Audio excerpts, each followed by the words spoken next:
So Logan Paul doesn't matter. So I'm not going to waste time talking about him. I do think he should give the money that he monetized on his apology video and the original video where he filmed the dead guy. He's an idiot. He did a really dumb thing, but he doesn't matter. So let's stop talking about him. Okay? Welcome back to Classroom Brew. Please grab a beer and take your seats. This is going to be part 2 from last week with Mike.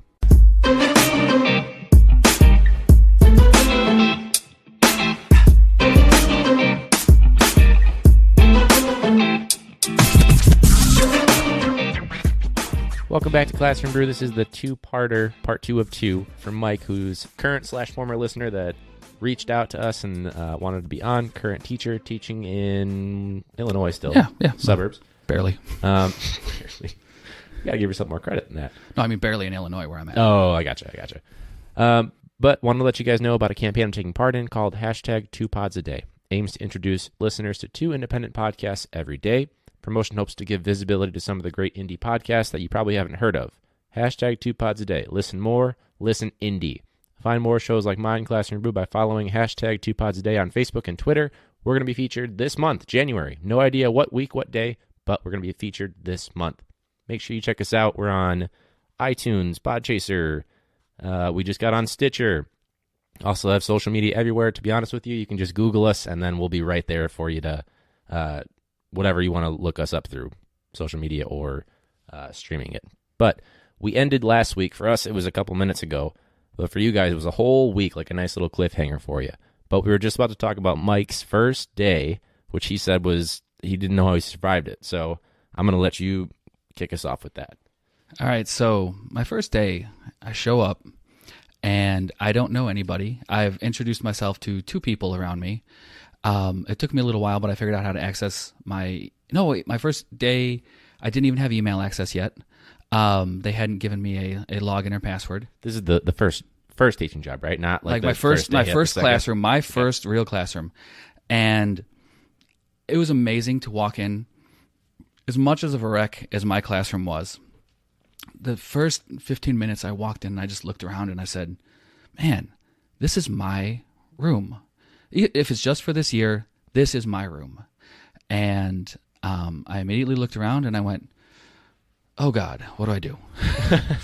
And it was the experience and the thing that ran through my head the most on my first my run up to my first day. And my first day was, I'm a total fraud. I am not ready for this. I am not prepared for this. And I was so unprepared that I didn't even know which class periods I was teaching.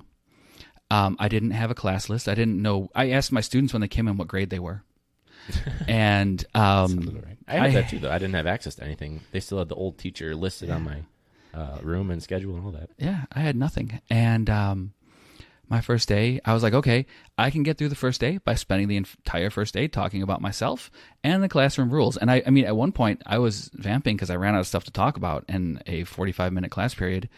And I was just walking around like, this is this section. Stay out of it. This is this section. You might find stuff here. I'm like, this is a room. I don't know what it's for and if I'm even allowed to use it, but there it is. Because I had like I had a recording booth in my first classroom because the old teacher had done ham radio at some point in time. There was a ham radio antenna and wires and stuff in my room. That's kind of... There was no ham radio. I had access to that. Yeah. And now, even now with Stranger Things, I probably could get a ham radio club going. Yeah. There you go.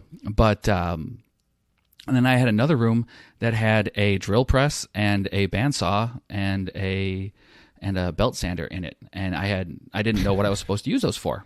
I just had them, and I had 2 other small closets that were locked doors that I didn't know I had the key for a couple of days until I just started testing my key out. What was in it?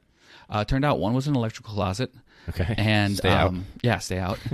And one was all of the wood supplies that I was supposed to use from the industrial tech teacher for race cars. Yes. Oh, okay. Very specific, like life size.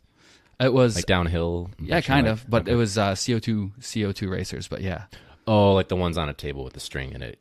Yeah. Okay. So they don't fly off. Which I found out the strings break, and the kid holding the pillow at the end that was supposed to catch it caught the car in the chest, and thankfully everybody thought it was hilarious because I thought Even I was him a few going, minutes later. yeah. I almost put one through a window before I knew it was supposed to have a string on it. So yeah, it was a learning experience. Yeah. I didn't even know where the track was. So like that was one of my last projects I did with that class because I'm like, I don't know where any of the materials are, and it took me a while to find what I was supposed to do. I was looking up videos online on how to do it, and it was a frightening experience. That was the only one. We had modules when I took industrial tech in middle school. That was the only one I didn't get to do. I got to do plastic, so I got to make a mold of stuff. I got to do the air landing stuff. Never got to do the food one where you could use like solar panels to cook like a pizza. But I never got to do the car one. That's the one I wanted the most, which made me really sad. Yeah, I'm going to tell you that after the first time I did it with my kids, that was the first thing I said I'm getting rid of. And I was like, I told them I was getting rid of it on the basis of cost. And the school's like, oh, okay, that makes sense. If I was like, I'm getting rid of this on the fact that I don't want to do this, that's the magic wouldn't word. have worked. Yeah. I'm like, cost. you know how much that costs? We could so much better use that money. I'm like, I hate this. I hate everything about this. And so yeah, I got rid of that unit. But no, I had nothing and I had no plan. So I'm like, oh, I'll just tell them about the rules on the first day. And I'm like, what am I going to do on the second day? I don't know. So every day I'm just making it up as I go along. Yeah. And I ended up coming up with some really awesome ideas, but there's quite a few times where like I had them do something and we got to the point where I was like, I don't actually know what the outcome is supposed to be. So yay, we succeeded. We did something. Yeah. Did you use the recording studio for anything? I used it as a timeout room. Okay. That's good. I used it as storage. I used it as all sorts of things. I was going to turn it into my own office, but I realized that I need a place where I can sit, where I can see the kids, and I can't have a door and walls between me and the kids. Yeah, that's probably so wise. I couldn't use it for that. Was it soundproof and everything? Like it had? No. Oh, it was just a room. Yeah. Actually, really funny story about it is on 9/11. I do a very special lesson about 9/11. I think that most of the lessons that teachers do are kind of hackneyed, and they just talk about the history and all the other stuff. Instead, what I do is I talk about to use a cliched phrase, the triumph of hope. But I talk about more or less what I did that day because it still is emblazoned in my memory as a normal day. But I want the kids to realize that even though terrible things were happening in the world, I go through my day, and 9/11 is a backdrop to my day, and I want them to see that if they ever face a really bad day, like one really bad day in their life, that the next day the sun will come up, and the next day the sun will come up, and they can move on from it. And everybody understands the shared trauma of 9/11 enough that if I use that as an example on 9/11, it's a vehicle for teaching the kids about overcoming trauma. And so that's what I use it for. Yeah. And I also use it as a way to introduce the ability to talk about trauma because, we're all supposed to bow our heads and say, oh, well, that was pretty awful. And yeah, it was, but you can also talk about it. Yeah. That's my empathy builder because we started in September. So we're talking like not even week 2. It might have been, I'm not sure. But that was a great way to start, with empathy, something recent. Some of them remembered it if they were a senior.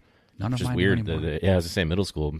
They're born in 2004, 2005. My last group that remembered it, there was a couple kids in 8th grade last year, and that's it. That didn't even remember it. They were born. None of them remember it. Yeah, which is crazy. I mean, I was in 2nd, 3rd grade, something like that. So it makes sense, but it's just mind blowing. College. It's mind blowing, man. Yeah, and so I teach the same lesson every year, and I always tell the kids, I'm like, listen, hey, if this is tough for you, and for some kids it is, I use that recording studio as a room that I could put them into. I'm like, you guys can go hang out, play on your Chromebook, catch up on homework, do whatever you're going to do. Go do that in that room. Well, some of the kids thought it was soundproof. And they were some of my jerks. Like, oh, shit. Fuck. Oh, they were screaming, they were yelling, they were acting like fools. And I pretended I couldn't hear them. And I told the class at one point, I'm like, guys, pretend that we can't hear them and let's see how ridiculous they get. And they really went all the way. And I just took notes and I wrote them all up afterwards. And I came out and I told them all to come out when the bell rang. I'm like, I need you guys to stay. I'm like, what? I'm like, I want you guys to sit right here. I'm going to close the door. And then I went into the room and I closed the door and I yelled, the room isn't soundproof. They were just staring at me through the window. Like, oh, shit. They're like, oh. I got to know. What's some of the, if you could give me like a quick little like transcript of it. This class is bullshit. Yeah. There you go. So, I mean, that was the one that, like, one of them was just chanting like 3 times in a row, and the kids were dying trying not to laugh. As I was talking, I turned my back to look at the board, and I responded to my students, and I'm like, "You're getting written up." So it was, I didn't feel like I lost my position as a teacher because the kids in my class who knew what was going on knew that I had it fully under control and I was letting this happen until it went too far. And like, if they would have really if they would have just started ripping into kids, and anything like that, I would have stopped it. But they were just being dumb. I mean, they actually got bored with it at first. Every so often they would do something, but they're like, "Oh, he's not responding. I can only swear so often before it's just boring." Yeah. So most of them just ended up doing what kids do naturally when you give them free time, is play on their phones and Chromebooks. Yeah, that's the go-to. So I mean, we were a 1-to-1 district, so we had Chromebooks. Now I'm not in a district that's not 1-to-1 now, and oh my God, it's like going back in time. It's really painful. Yeah, that's what I student taught in a 1-to-1, and now I'm not so much. We have a cart, but that's about it. Yeah, I have laptops in my room, but the thing is that when the kids have devices, they actually know what to do with them, and they get out of the habit of, oh my God, this is amazing, to the point where they're like, this is just another tool. And they get over the whole let's play games and let's look at shoes online and all this other stuff. And it's the boys who look at shoes online. Yeah, no, seriously. There's this one kid that I see him written up in other classes. I'm not sure why he does it in. He'll do it in mine, I guarantee it. But he'll constantly be on his phone. They'll redirect him, and he's like, "Oh, I'm shopping. I'm buying something right now. Give me a sec. Oh, I got to do my shipping." It's like, oh my God, come on, man. I was in a training class over the summer for Project Lead the Way, and the teacher, we had demonstrated understanding, but he had to follow a script because it's Project Lead the Way, and that's a very scripted program. And he's like, "All right, guys, I'm going to have to tell you about this." He's like, "We shouldn't be using the time for it, but I have to do it. So it's going to be on the evaluation to make sure that I talked about it. So I got to talk about it." And he's like, "Does anyone have any questions?" I'm like, "Yeah, I'm buying tickets for Macklemore right now. Do you think $35 is too much to pay?" He's like, "Okay, seriously?" I'm like straying far, but yeah. I'm like, we all know this is bullshit. Yeah, so it is what it is. Yeah. Yeah. I'm like, I'm just being honest. I'm like, actually, I think that's a great price, but like, anyone want to go? The show's in November, but could use some buddies to go. Yeah. I mean, I made friends with a lot of people in the class, and but yeah, so for that silly little room, it was just dead space, and it's weird to have a surplus of space that I could have dead space. Yeah. But like I said, it was an industrial tech room, so it was huge. Yeah. It was 35 feet by, I want to say it was 35 feet by almost 45 feet, the room. And it was oddly shaped because it was an area where I had a elevator shaft and stairs nearby. So it was shaped like a puzzle piece. Shapes. Yeah. Yeah. So yeah, it was very weird. Yeah. So, and that kind of, I want to go into this C2E2, but I almost forgot. I think I was going to mention this a couple weeks ago, but someone asked me what I use for technology. You talked about a recording studio. Mm-hmm. We're just in my living right now, chilling on some comfy couches with some mic stands. I've got two Samson Q2Us hooked up to a Behringer Euphoria UMC 202 HD. For any of you that even know what that means, it's just a mixer. It's on Amazon for like $60. The mics were like $60 a piece. Editing done in Audacity. That's about it, really. Nothing too sophisticated. Yeah. My hat's off to you. I can't use Audacity. I've really tried, and I haven't put in the time to learn. But like same thing when it came to using GIMP, which is a free version of Photoshop. Imagine if you were to get like Photoshop from like 5 years ago. That's what GIMP is. And it wasn't until I literally had to use it, like I had to learn this for the students, that I learned to use it, because I was like, this is too hard. I just need Photoshop. And once I had to use it, I learned it. So I'm assuming that Audacity is the same way. Once you really get it, you got it. Yeah, it's not bad. And you can tell in earlier episodes, like hence why episode 1 is no longer available, because it was so terrible. But I think it took until like episode 5 or 6, because I forgot to, it's called compressing it. Mm-hmm. And so it just maximizes the volume without peaking. Didn't do that because I didn't know enough about it until then. So now my audio quality is way better than it used to be. But yeah, and it is what it is. I mean, I have to say that, nowadays it's even the microphone that comes with an iPhone headset. They're not bad. It's good enough that you can get away with podcasting if you're in a quiet room. It's all about background noise. Yeah, no, exactly. Yeah, so I've done podcasting myself. I had a podcast called Honest Teacher Podcast, which you've kind of inspired me. I might actually get back to recording, as I always thought I had to have somebody to talk to, but you've done some solo episodes, so I think I might start doing a few of my own. We'll have to see if anyone actually likes those more than the ones with guests, but yeah, that'd be cool. Is it still? You said it's still available. Yeah, mine's still available. Okay. Yeah. It's last couple podcasts I've posted were just audio recordings from my my talks at C2E2. Okay. And which I wanted to get. Yeah, we were talking about that. Perfect segue. Segue. So that's it. For those of you trying to podcast, work on segues and finding things full circle. But you were talking about, and this is actually how we first got to talking, because you heard it in one of our episodes early on when you found us on Overcast. But we were talking about, is this career, I think it was the episode with Aisha, and it was, is teaching going to be where you are when you retire, or is it a stepping stone? Is it something that you might go into administration, then back to administration, then back? Because some people, they've gone all around. Like I know someone that he's taught in middle and elementary schools and then high schools, and then he went back and got administrative stuff. He worked in central office. Now he's back teaching. He might go in to become some other administrator somewhere else. It's a cool continuum. It's nice that you can, as long as you're still up on certification, you can go around and around and around. You were kind of talking about how, especially with C2E2, you were at a PD and you met these guys.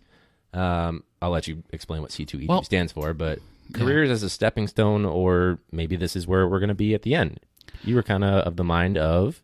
I'm of the mind that if I could make money as a stepping stone from teaching into something that is in the orbit of teaching but not necessarily in the classroom, I would love that. But what happened is my first year of teaching, I'd said in my previous episode that I had a very understanding principal my first year, and I came to him with the most bullshit proposal.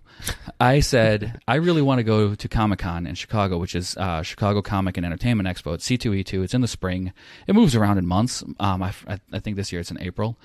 And I really want to go. So what I did is I totally tailored my PD request. I gave it just the acronym that it's known as, C2E2, and thankfully it was supported by C2E2.com, which is their website. And I was like, I want to do this.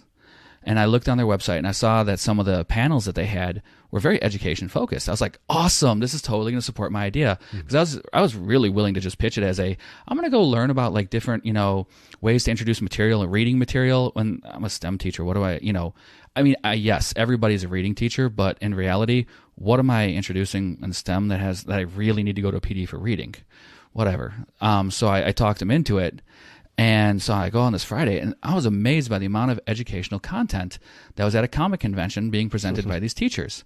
And it was amazing. They fired me up. I went back, and that was one of the few PDs where I brought back stuff to my school, and I started going to other teachers. I'm like, did you know this? Can you do that? You can do this. And so much stuff has grown out of it. It's one of the best PDs that I go to every year. So this is like the same, like Persepolis, Mousy, all those things. More than that, though. You can really use pop culture, which is what it evolved into. Is at first it was comics in the classroom, but as I got to know the guys who are running it, and I got to work with them, and the two guys who are the lead are Ronell Whitaker, who's a great teacher on the South Side, and Eric Callenborn. And you can find, I think Ronell is, at Mr. Whitaker on Twitter, and then Eric is at the Comic Book Teacher, I believe. Those two guys are the Chicago arm of this organization, and a lot of guys work with them, mostly Southsiders, and I represent like 90% of the North Side contingent. Okay. And like the amount of things that they branched out into and the PD that they present and the quality of people they bring in is just absolutely amazing, and it really teaches me what all the different ways that I can engage my students in a meaningful manner. And so I started working with them. They're like, well, we don't have a STEM teacher. If you want to be on that, we're trying to gather a STEM panel. So the first time I get together with them, I'm actually presenting at C2E2 the following year. I'm invited to come back. Nice. And it's working up really fast. Yeah. And I find myself sitting on a panel with an Eisner Award winner. And for those of you who don't know what an Eisner is, that's essentially the Oscar of the nerd world. It's right up there with like a Hugo for sci-fi writing. And Eisner is the Oscar of comic book writing. So I'm up there with a teacher who's a IB chemistry teacher in the Carolinas. I want to say North Carolina. And his name is Matt Brady, and he runs a website called The Science Of. And then there's me, and then there's this other guy who's a math teacher out in Indiana, Jim McLean, and he's got his own comic book series called Solution Squad, where gives these lesson plans to teachers, and it teaches Common Core math. And I'm up there, and I'm like, I make stuff. I got shit. Now I gotta fake it till I make it. Well, that's another thing. I got up there. I'm like, I'm not prepared for this. I am so not qualified to be here. I am a total phony, and they'll know instantly. But once I got to talking about what I did, a lot of the questions came my way because all the other guys teach conceptually, and I was one of the only people up there who taught physically. I'm like, I teach kids to turn garbage into robots. And people are like, wait, how do you do that? That's pretty cool. Yeah. And I'm like, I go to Goodwill and I buy anything with a motor in it, and then we just turn it into stuff. I'm like, you can buy a broken alarm clock for 25 cents at Goodwill, and there's a lot of good parts in there. I'm like, there's a number LCD display, there's a 9-volt battery harness, and people are like taking notes, and they're coming to me afterwards and talking to me, and I'm like, oh wow, this is amazing. And I ended up talking to people at the teacher mixer afterwards, and a year later when I spoke again, the same girl came up to me, and it was really funny, something that can only happen at a Comic-Con. She's like, I don't know if you remember me. I'm like, yeah, you were dressed as Agent Carter last year. And she's like, yes. I'm like, I don't remember your name, but I remember what costume you were wearing. Exactly what you're wearing, that's about it. Yeah. Yeah, and I think she was like dressed as Squirrel Girl this year, which is a really obscure character, but props to her for doing it. And she told me that the advice I gave her during the teacher mixer was the difference between her getting a job and not getting a job. And I was like, oh my God, I made a difference. And it's really amazing the impact I've had. I've gone to comic conventions and other conventions with this group. They got absorbed into a group called Pop Culture Classroom, which is a large education outfit out of Denver. In fact, Pop Culture Classroom itself is a education outfit that runs their own comic convention, the Denver Comic-Con. Oh, that's right. This is what you said. They became big enough that they were able to. Yeah, and they're national. And these guys are representing, like, I always call them the Midwest family.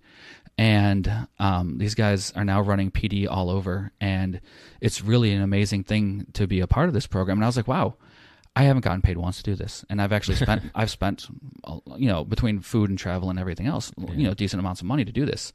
I mean, when I did Denver Comic-Con, I flew in that morning, and I flew back out that evening. And that's yeah, brutal, but yeah. Yeah, I mean, I didn't have enough money to stay anywhere. I'd gotten enough for travel, barely, but when you add in food and time and all the other stuff. It was it was a cost negative, but I've been building a experience and reputation and all that. And I was like, man, if I keep pushing this, I could, actually turn this into something for real.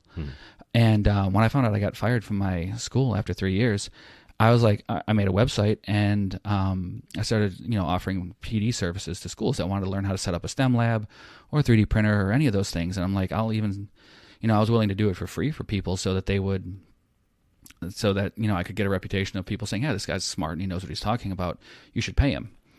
And so like I was telling you in between our break, I'm like, I don't believe people who tell me their titles or people who tell me how great they are. Yeah, I believe people who tell me what they've done. About the degree. Yeah. Yeah. And I created a website. When you have a website, like I created mine, which is layer8education.com. When I created it, I made it look nice. And as soon as you have a website, suddenly nobody knows the difference between you or any other professional outfit out there. They don't know that I'm one person or if I'm 30 people. Yeah, it's like, well, you said your card, it shows owner on it, which is smart. And you got a cool QR code and all that stuff. Yeah, and you don't know that anything about it, and it's amazing. And, I tell my students, I'm like, you can tell me what you've learned or you can show me what you've made. And it's always much more impressive to show me what you've made. Right. And, it's also part of education is when parents want to know what the value of your class is, their kids come home with, an electronics product they made. Well, that's impressive to a parent. If they're like, I learned how resistors and transistors work. The parent's like, I don't know what you're talking about. Right, too philosophical, too abstract, and then the kid's like, "Hey, I made this website. Oh, that's really neat. It's something you can show off. You got to show off the shiny things." Right. And which I resisted doing at first, but it's a reality. You have to have a value that you give back, and it's got to be something tangible. And a grade isn't for the kid; it's for the parents, and that's their tangible product. The tangible product for the kids, whatever they will have, they'll find in a box when they're 25 and cleaning out their house because they're moving in with their spouse or whatever, and they're like, "Oh man, I made that in 8th grade. That was super cool. Right. I'm going to keep that." That's the kind of thing I always hope to have the kids make. Yeah, I'm trying to get into a unit where we're doing, because I teach social studies, so they're doing I'm doing a unit in my U.S. classes where it's all about America's changing demographics. So we're a nation of immigrants, salable, melting pot, whatever you want to call it, depending on what year it is. But I want to do an interview and if they do it with like a recording device, even if it's their phone, because I know they all have them, unfortunately, but I want them to do like some sort of interview. And even if it's like, I don't know where we come from, like I don't know how we got to the U.S., this is why we're in Chicago, or we've been here our whole lives, whatever, even if it's something very direct. And I hope that's something that they can take it and maybe they'll keep it or something like that and stumble across it, on a time hop or something like that. And be like, oh, this is great. And I also have this recording of this family member. We'll see how it works, but... Yeah, the technology integration specialist in me is like jumping all over. I'm like, okay, you can use a Google form, which you can then import into a Google map, and they can make an interactive system that's like pins. And I'm like, also, there's another podcast through, I think it's NPR or whatever. It's called StoryCorps that has an app called The Great American Listen that gives kids interview tips and allows them to record, and it gets uploaded to the Library of Congress. The American Listen? The Great American Listen is through StoryCorps podcast. And there used to be these booths they would set up at like stations, and people would schedule to come in and tell stories. It's amazing. If you listen to the podcast, though, you'll cry a lot. So just beware. Got to watch out for that. Yeah, it's like I'm a cold-hearted, like dead inside person, and I cry a lot for this podcast. So yeah, it's pretty bad. And yes, I mean, and that's the thing is, as a teacher, like I always felt like a fraud because as a new teacher, these people would be saying to me, "Oh, I wish this or that," and I'd always jump up and I'd be like, "Yes, you can. So here's how we do it." And then they would look at me, they're like, "No, I was just saying I wish. I didn't actually want to do it." I'm like, "No. It's cool. We can do this. It's practical, yeah. It's yeah." And they're always like, "Yeah, you're young," and that actually gets me to how I got to thinking I could work something beyond education. To bring it back is one of the teachers I would do that to all the time was joking, and we would stand in the hallway, actively monitoring, active hallway management. And we would stand there. I mean, we were very active. We were the only people in the area that would watch the kids, so much so that the kids would hang out everywhere but where we stood. Doing it right. Oh yeah, if you're deterring. There was a bubble around us where the kids were just like, nope, they're watching. And that's also where I get some of my good content. Like that kid that, who gonna fuck the bitches up in the hallway. Yeah. Oh yeah. Oh jeez. Like at the same time, it makes me like, when you just kind of put your hand in your head in your hand and you're like, oh Jesus Christ, where are we going? But I have where I actively monitor now, I have an archway over the door that has ridges, so the kids will jump up and grab on it. So what I did is I don't chew gum, but what I did is I went and I got a pack of gum and I chewed a bunch of gum and I stuck it on the ridge above the doorway. Nice. And so now I've stopped it because they'll reach up there, they'll grab, and they're like, ew. Because you can't do those things like you have for birds where you put the spikes. You gotta. Yeah, I like it. I mean, I thought about the spikes thing, but apparently that's not nice. Couldn't get funding for it. Yeah, so you do electricity, but it kept shorting out. Yeah, like it's cost effective though. We got to pay for this. Like, all right, I just tap right in. But no, like it was a simple. And I told the janitor, I'm like, I'm gonna put gum up there, and she's like, you're gonna do what? I'm like, I'm gonna clean it down, and I'm gonna chew gum, and I'm gonna stick gum up there to keep the kids from jumping up and grabbing it. And she's like, really? I'm like, yeah. And then I found out later that it was effective. Like I told her, I'm like, yeah, the kids aren't doing it anymore. She actually went and did it to a bunch of the other ones. She put like one or two pieces of gum on each one. So you inspired her. Yeah. And I mean, it's a stupid solution, but if it works, I could yell at them all day to stay off of there. Yeah. But broken record type of thing. But hey, whatever works, right? Yeah. Do you think you would ever, like you talked about, like, so obviously C2E2, you're going to pursue that in terms of, do you think you would ever start your podcast and try to monetize it related to education stuff? No. Or? I don't think that, and sorry to crush your hopes, but I don't think that anybody can monetize a podcast nowadays. Any new podcast, I don't think they can monetize them to earn much more than hosting costs. And yeah, no, exactly. I mean, I'm so sick of paying hosting costs that I'm trying to figure out how to host off my own server, but I'm afraid that it's going to kill me on bandwidth. Sure. So paying the $150 to SoundCloud a year is just, for me, just a tax. Well, you do it through SoundCloud? Yeah, I've considered switching off there, but I'm always afraid if I switch servers that it's going to re-download the podcast to everybody's phone, and that always pisses me off when it happens. That's really dangerous to do that. I changed the feed name. Yep, and that you get them all. Yeah, that's brutal. That was actually how I listened to your back catalog. Oh, really? It all came in that way, yeah. I was like, oh wow, they're all here. Oh, there's not many of them. I'll listen to them. There you go. And but no, so I was standing outside this classroom, and this teacher says to me, she was complaining about something. She's like, yeah, we're all going to die here, and I'm like, she's overly dramatic, of course. But like she meant in education, not like the school's going to fall on her head, although that was a possibility. Even still, what an optimist, right? Yeah, she's like, except for Mike. Mike, he's gonna get some fancy job somewhere else. Somebody's gonna pick him up. He's gonna do something amazing. And I'm like, wait, what? She's like, yeah, you're gonna go off, and she's like, you're always doing talks and you're always doing these fancy things. She's like, you're gonna go off and be, somebody that we pay to talk to, $3,000 to talk to us at the beginning of the year for a pep talk. I'm like, wait, you can do that? How much do they make? Yeah. And like I sat on that, I'm like, oh, that's very sweet of her to say that. And I was sitting on the idea, and I was like, well, why not me? And I'm a big Kevin Smith fan. And Kevin Smith says, if you want to be a writer, you're a writer. Start writing. If you want to be a whatever, you are it. Just tell yourself you're that and start doing it. And I'm like, well, I want to be a person who gets paid to talk about how awesome education is, because I've been doing it for free around all these teachers that don't want to listen to me. I'm like, imagine if I got paid to people who did. Yeah. And then later that year, I was at the ICE convention, which is the Illinois Computer Educators Convention. And I showed up to a talk that I was really excited about. It was like one of the few that day where I was like, oh, this is going to be awesome.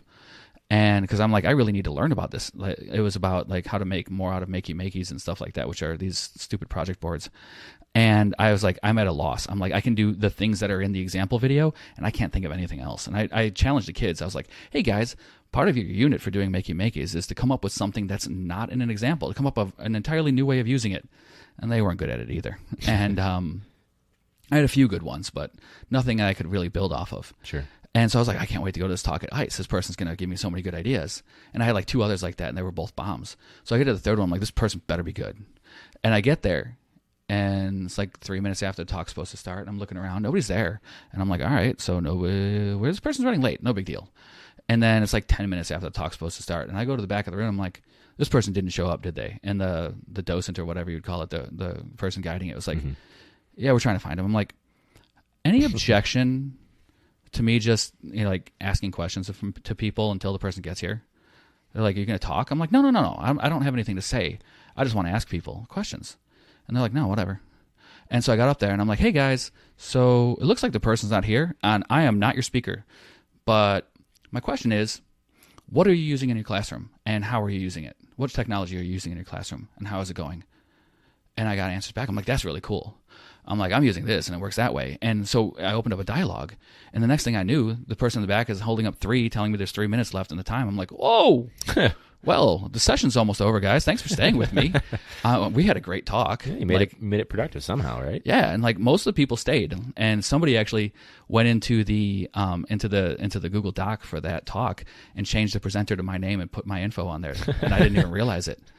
The person actually bothered to Google me online, get my Twitter info, and put it into the thing for the presenter, and I was like, oh, cool. That's a pretty big stepping stone. That makes sense then why you were thinking, oh, maybe this would be a stepping stone for whatever's next, but.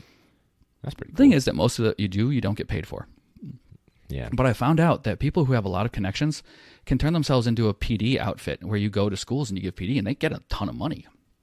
You get about $100 an hour. And because of what they do is they put your prep time into your cost. So if I'm there for a day, if I'm there for an 8-hour day giving PD, I'll be making $800. Well, that's pretty decent. I can do that. I can take a day off from work to do that and things like that. And, so I was doing it. I'm like, man, I could love to see the transition. And then over the summer, I was speaking at the American Library Association annual conference in Chicago.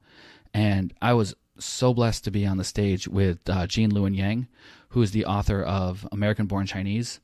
His writing is probably below where your kids are at, but he's a really great author. Well, to be honest, they're definitely below reading level. So, well, if you're looking for your unit on immigrants and their travels, American Born Chinese is your book. Exactly. And it's also a graphic novel, so it ties back to C2E2. There you go, and I can do it early on too because we're starting with Transcontinental Railroad, and that's Chinese immigrants. Anyway, there you go. And so I was up on the stage with him, and then I was talking to him afterwards, and I'm like, man, I want to do what you do. Because he used to be the same type of teacher I was. He used to be a technology teacher. He used to do all the same stuff I did. He was out in California. He's like, yeah, dude, but I wrote American Born Chinese in like 2010. I'm like, yeah, that's great. He's like, but it was only a year or two ago that I actually got to quit teaching. Like, even though he was a famous author and he's written dozens of books and he's been on, he's got this great thing. He's like, he couldn't quit teaching. Mm-hmm. And at first I was totally disheartened by that. And I'm like, understandable, yeah. I'm like, well, wait. Well, I was like, well, he did get to quit. That's cool. I'm like, but he also got to do what he loved. And then I found out that he was also a writer for DC Comics. And I read his run on New Superman, and it's amazing. And it's very culturally relevant and all this other stuff. And I'm like, so he's a teacher, but he also gets to do what he loves and gets paid for it. And he's making enough money that's extra that he eventually got to quit. So that means there's money in it. You just, and it's like they always say, it takes 10 years to be an overnight success. Yeah, that sounds about right. So that's why so that's how I transferred from I was like, okay, I can do more. But I realized looking around in my first 3 years with my own classroom in my own school is that the second career teachers that were around me were the ones who were doing the most innovation. because and this is my own personal like retrospective, like looking back on things and how we got there, is that the teachers who went to college to be a teacher, like they started out day one, I'm going to be a teacher, have been institutionalized. They went to school, they knew school, they thought they were so good at school they could do school again as a teacher and behind the big desk. And that's the school they've always known. And that's the problem, is that we've taught education for 200 years the same way, with kids sitting in line, getting a paper on, instruction on Monday and Tuesday, get a assignment on Wednesday, review it on Thursday, test on Friday, hand it back eventually whenever the teacher gets around to grading it a week or two later, and you forget about it. And then we just rinse and repeat over and over again for every unit. And that's up to the present day too. Like the students I have now, they're shocked that that's not what the norm is in my class too. So it's not like it's an old thing that we've gotten over. It's still happening. Yeah. And I was a failure. Like I said, I graduated 8th from the bottom of my class in high school. I was a complete failure at it. I sucked at being a student. And when I designed my classroom in a way that I would have liked to have as a teacher or as a student, I designed it as a teacher. And I was like, oh, this is awesome. I had 40 different units going, but I had kids who were following their interests. It was interest-based learning.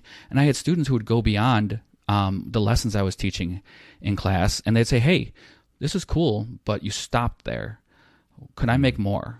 I had a student who thought my programming unit was really awesome. My programming 1 and 2 was great. He did it in 6th and 7th grade.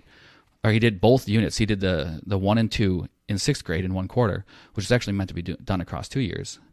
And he's like, I want to do more. I'm like, all right, so between when you leave me in 6th grade and when you come back in 7th grade, I'm like, I want you to give me a proposal. Give me something that you'd like to make. And so he came to me in 7th grade and he said, I want to learn to make mods for Minecraft.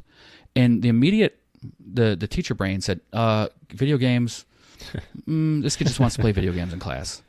But the innovator in me was like, yeah, but he wants to program to make the video games. And I looked into it. I'm like, this is hard. This is not easy to do. I'm like, all right, you can do it. But here's the deal. You're going to work on this project the entire quarter. You don't have to work on any other unit, but by the end of it, you have to give me, you have to set out essentially a unit, like an education unit that would take somebody 5 weeks to complete. And you have to give me what their product has to be. You have to give me the expectations. You have to give me the rubric. You have to give me the instructions. And the funny thing is the video instructions he created were him explaining to somebody who sounds like an idiot how to make programs, how to make mods in Minecraft, which was me. He was explaining it to me. And he edited his videos to make them accessible for the students. Right. Concise. He included screenshots. He included everything else. And he even made the grading criteria, the expectations and all that stuff. And by the end of it, I had a really high quality, very popular unit that kids aspired to, because it was a Minecraft unit. Kids went to the programming section and did 1 and 2 so they could do his number 3. And I plastered his little picture up there, and he was so proud of it because he was creating learning. So are these, like, do you see all students, or are these like the highly motivated students that they said, oh, there's a programming / STEM program, I want to be in that? Or all is this of them? Okay. I got all of them, because we only had 5 electives, and we had 4 quarters that we taught. So so you're bound to see them between 6th, 7th, and 8th. Yeah, I would see them. Some kids I would miss, but in 8th grade, they were either in all year foreign language, or they had each of the remaining 4 electives. Sure. And so if they didn't make a foreign language, I would have them. And in doing so, I had everybody. And the one thing I found is that my system actually, the kids who were the first year when I had them, those first 2 quarters, when I was doing it just a straight linear teaching like we've always done it, and that's why I always say the most dangerous words are that's not how we've always done it. And you hear that a lot too in education. Nothing's more destructive than that phrase. Yeah. And the kids who had it first 2 provided a baseline for data for me. And when they came back to me the next year, those kids, when they had my class, went from being F and D students to being A and B students. And the kids who were good did well. They didn't do amazing, but they usually did very well. Right. Well, they know how to be a good student, so they're just going to get through it, and then you inspire the other ones. Yeah. The kids who didn't do well because they couldn't take a linear program excelled, and it was so amazing. And the students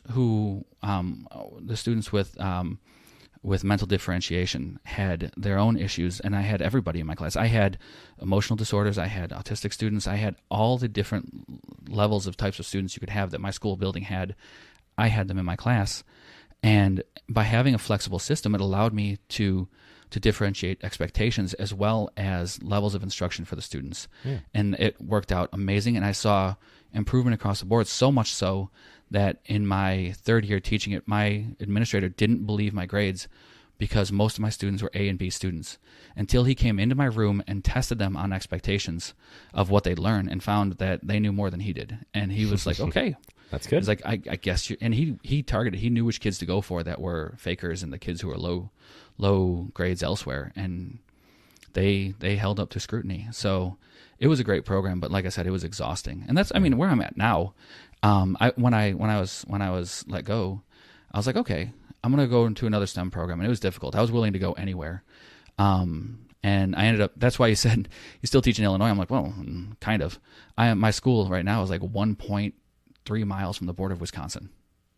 Okay. And so like I can stand on my roof and I can see Wisconsin. So it's, what was that? I can see Rush from my yeah, house. I can see Russia from my house. I can see Wisconsin from my house.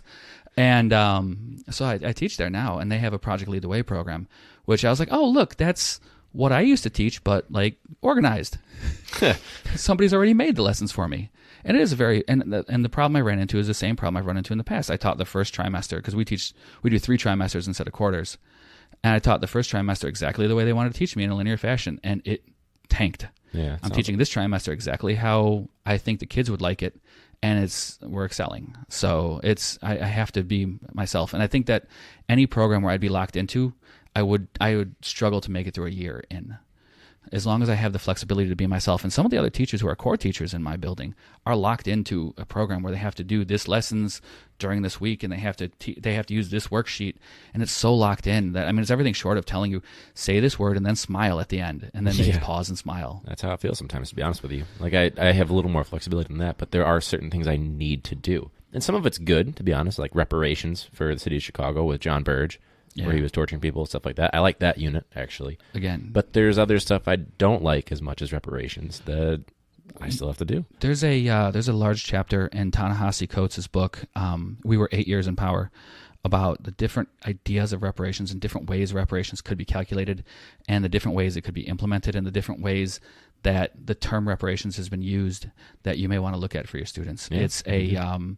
It's Coates writes for The Atlantic, so I would say it's the reading level might be advanced for your students, but I think that if you took excerpts and explained it well, you could definitely present it from a modern author that they might recognize the name of. He was the writer who also wrote the most recent Marvel run on Black Panther. Okay. Yeah.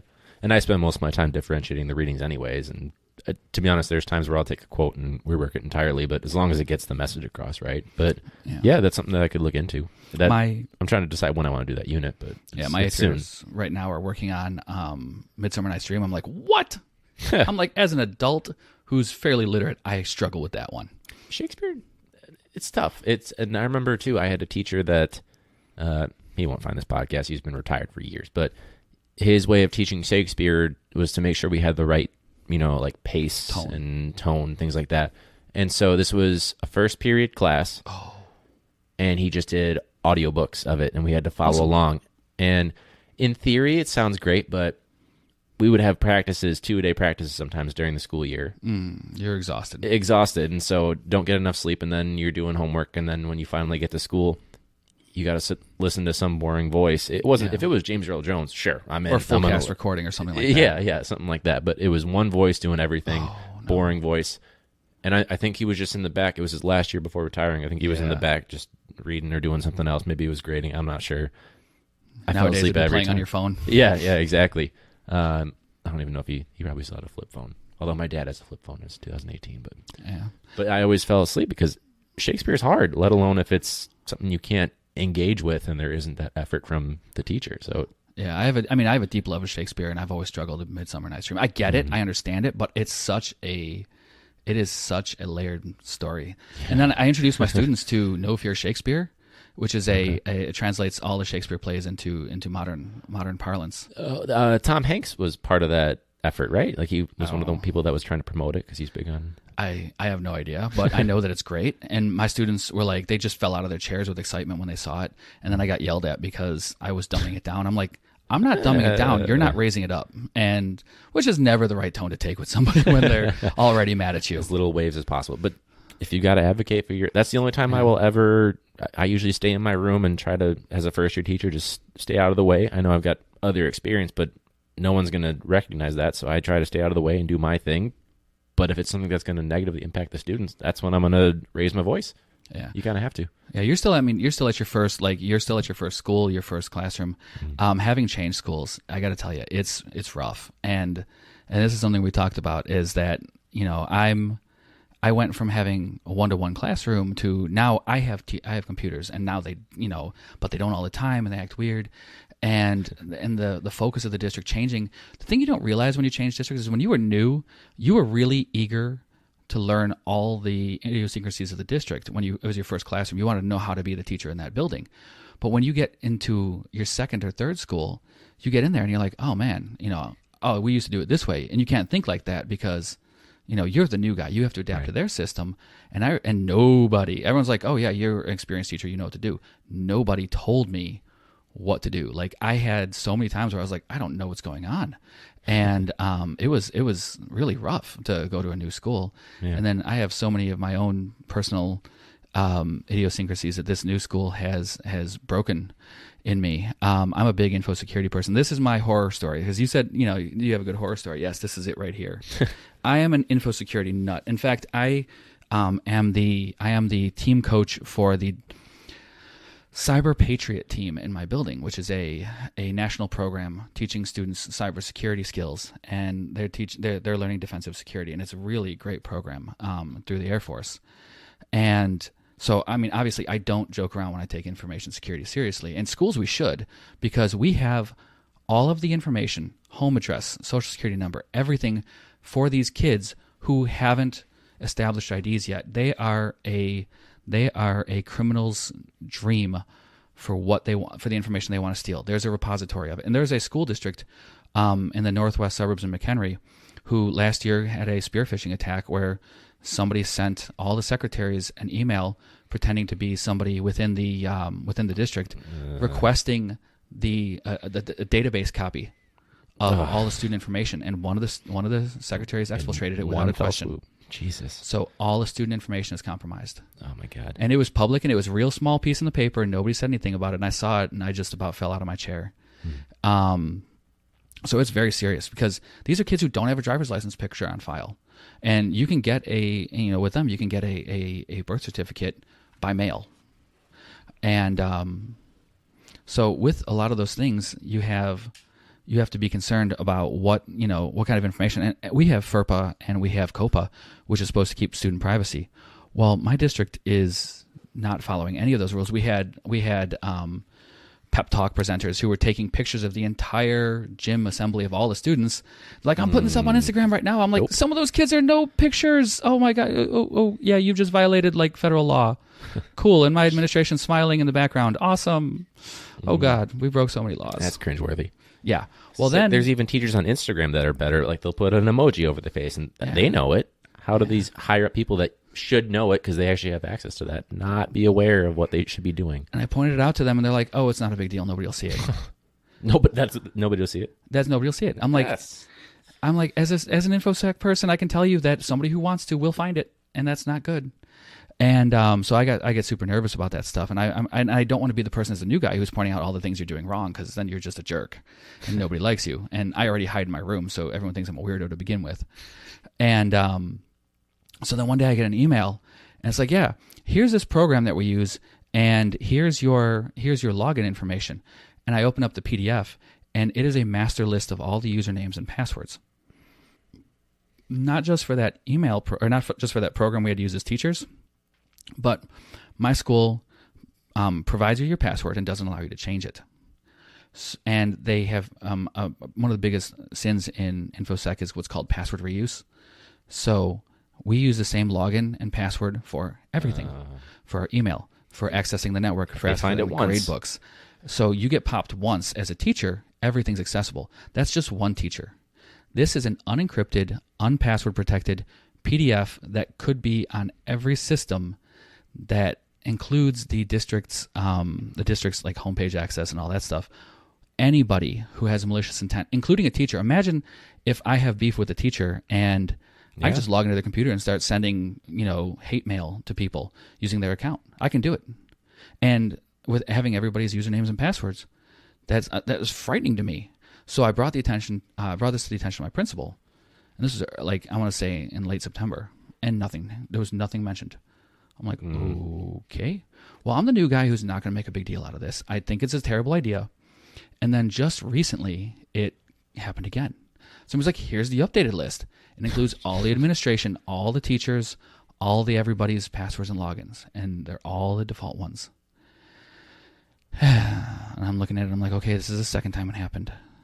And then I'm like, I look at my schedule. I'm like, hey, I have a meeting because I'm on a committee for technology. And I'm like, oh, cool. I have a meeting with the district's head tech guy. And he and I have had our interests. And I'm like, yeah. So I sidled up to him after the meeting. I'm like, hey, you have access to group policy, right? And he looks at me, he's like I just said the magic word of somebody who A, knows what they're talking about, B, could potentially cause you trouble.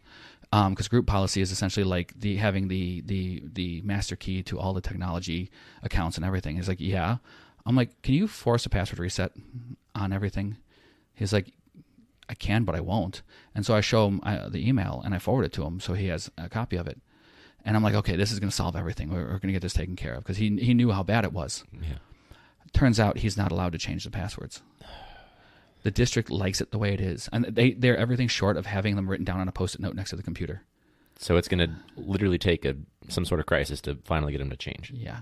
And I'm hoping that when I get into my master's class, one of the assignments will be to see because I'm doing a master's on technology integration specialist. One of them will be to see what your district's I call it a red line plan, what their disaster recovery plan is for cybersecurity breach. Yeah. Because then I'll have a reason to ask to see it, because I think they don't have one. And I think that, and as a new teacher, it's my horror story. It's not a student, it's the teachers. And I've had students hack the system before without having that kind of stuff laying around. I mean, we have teachers who print off stuff like that and they'll leave it in the printer tray that the students use. The students who get their prints get it from the same printer that the teachers get theirs from. Imagine some student comes across this waiting for their, picture of Little Yachty to print off. Because that's 90% of what I see in the printer tray from students. That sounds about right, yeah. And so I'm like, okay, some student picks this up. He now has a master list of all the usernames and passwords. All he has to do is just go to Power Teacher. He has to go, and he could log in. He could pull all the 504 information. He could pull all the IEP information. He could pull all the stuff that's on the networked hard drives in class. He could log in as any teacher, anything. I mean, I got emailed a master list of all the student login and passwords. And I'm like, I don't have these students. I'm like, according to FERPA and COPA, I shouldn't have their information unless I have them. They're like, well, you might have them down the road, so keep it. I'm like, you got to be out of your mind. Yeah, Jesus. That's like it is the worst case scenario. Yeah, to be honest. Yeah, it is really the worst case scenario and they're so bad about information security. That's my horror story as a teacher. I'm like, you guys are in 1990s for your security program, because when I was in high school, we had this program called Foolproof on the computers, and I was such a bad student, I was such a jerk that I got put in a study hall by myself. What? I was a troublemaker. And before most of us were back when we were in school. Before people knew what the word goth was, I was goth. I had actually organized a protest in my school and gotten a bunch of people suspended. I was a troublemaker. So they isolated me so I wouldn't cause more trouble. And so they put me in a computer lab with a teacher who was on their lunch break. And so I had unfettered access to the computers all the time back in I want to say 97, 98. And they had Foolproof as a security system to stop me from doing things I wasn't supposed to. So eventually one day I just uninstalled it. That was it. That was the security they had in the mid-90s. Nice. I just uninstalled it. Wow. So how far they've come. Yeah. And I'm like, there's kids who are going to bypass it. I'm like, I'm on the network now and I've bypassed most of the security just to teach my class. So I always feel bad about that. Yeah, but that's my horror story in a nutshell. Well, I think, and it's kind of cool too, because we have not had a STEM or information technology type of teacher on yet. So that's a good perspective to have. They're weirdos for a reason. They're expensive. But here's the thing. And this is what I always tell people when it comes to STEM. You can spend as much or as little on it as you want. There is everything you could ever need out there for you for free online through in-app browsing. If you want to teach a 3D printing program but you don't have a 3D printer, then you can teach using a program called Tinkercad. Tinkercad is a small like fork of Autodesk, which is for free and available and has lessons and can guide you through. It's almost like a pre-made unit to teach you how to use 3D imaging. And it's great because I've actually taught, I'll use 3D printing to teach life skills, because one of the things they do is the students will build their design, but they'll never look at it from a different angle from the camera. And so I use it as a life skill. I'm like, hey guys, you all made this pawn and the pawn looks messed up. And so how about what happens when you look at it from a different perspective? Oh, and I'm like, how does this apply to life? Like, that's my favorite thing to teach aside from STEM, is to teach to talk to students. And I have kids who are trying to get into my my homeroom class because they're like, you actually answer our questions and talk to us instead of just make us do like the reading practice and the other stuff and homework. They're like, you show us respect. And I try to do that with my students, because I came and they were making fun of somebody for his clothes one day. And I'm like, who knows what I wear? What do I wear? You'll only remember if I wear something that is impressive, but if I wear something that's from Goodwill, you'll never know it. They're like, I'm like, almost all of the polos I have are from Goodwill. I'm like, most of the pants I have are from Goodwill. Like, I spend money on my shoes because I'm on my feet. Yeah. But I'm like, all of the clothes you see me in are from Goodwill. And you don't getting on him for, not doing this thing. And they're like, well, I'm like, okay, so what do I wear every Monday? And they're like, what? Yeah, I wear all black every Monday. There was a student, and when I was student teaching, who made fun of me because I only had 5 outfits, and I wore them in order. And I would always wear all black on Monday, and then I would switch it up and wear khaki pants, and because I only had 2 pairs of pants, so I would switch black, khaki, black, and so I would do that, and students made wearing all black. It's so many pop culture references that it just makes me laugh, and I wear black every Monday, and not one of you has noticed. I'm like, I guess he does. Like, and I use that as a lesson. It was just one of the many things where I'm like, I listen to what they're talking about, and I try to teach them empathy, or I try to teach them like compassion or understanding, or even just realism. Like, life sucks. Here's the deal. Yeah, that's the hardest thing to teach them, but it's the most important, to be honest. And it's like we were talking about. I'm like, I tell them, my kids, for realism, I'm like, listen, here's the deal. You're going to make mistakes online, and they're going to haunt you, because the people who you're going to apply to for college or a job or whatever are looking for a reason to eliminate you, not hire you. There's lots of good people they can hire. They're not looking to hire you. They're looking to eliminate you. They're just going to hire the person that they can find the least wrong with. Yeah. It's a realistic way to kind of round it out, which is good. Yeah. Did you have anything that you wanted to plug, by the way? I almost forgot. For myself, you can find me on Twitter at Mr_Espinos. It's spelled ESPIN as in Nancy, OS. You can find me at layer 8, the number 8, education.com. You can just find me in a handful of places. I'm not actually that active on social media, but on Twitter I am. There's a lot of, in fact, you were talking about how you're just getting interested in Twitter. You should participate in hashtag talks, depending on what your interest is, because teachers will get together on certain nights a week, and they'll have an entire conversation through hashtags, like questions will be asked and things like that. And it's really a great PD that's given me more ideas. It's almost like the hallway conversations we have with teachers where we get ideas, but online, and it's nice because you can do it while drinking at home. There you go. And just another that could be an episode that we do on here, to be honest with you. Yeah, and then beyond that, just come see me at C2E2 if you see me. I'm usually on the days I talk, I'm not dressed up as anything. You can see me at ICE. I'll be at the Illinois Computer Educators Conference talking on Wednesday, first thing in the morning. I'll be doing, I think, personalized learning, so something like that. Yeah, it'll be fun. Nice.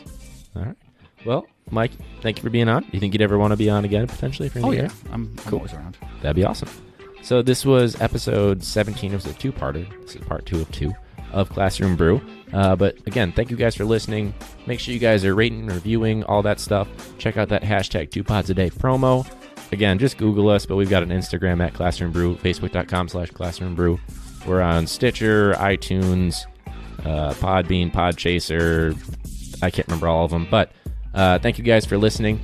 We will see you next week. I'm not sure who's going to be on yet. Figure it out when the time comes. Anything else you wanted to say before it's over? No, go out and make a difference. That's a good one. All right. Thanks again for being on.